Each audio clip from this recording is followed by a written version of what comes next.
Advice sa mga laging talo sa love. Deserve. Hindi naman. Hindi.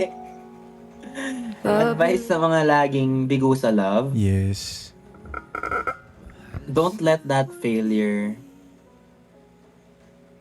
um diminish the amount of love that you can give in the future.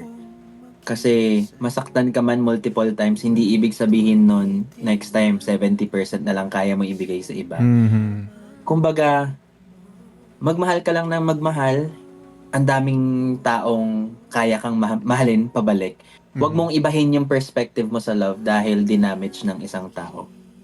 Just because binigyan ka niya ng isang masakit na memory, Mm-mm. it doesn't mean na hindi mo na kayang ulitin Mm-mm. magmahal ng ganun. I think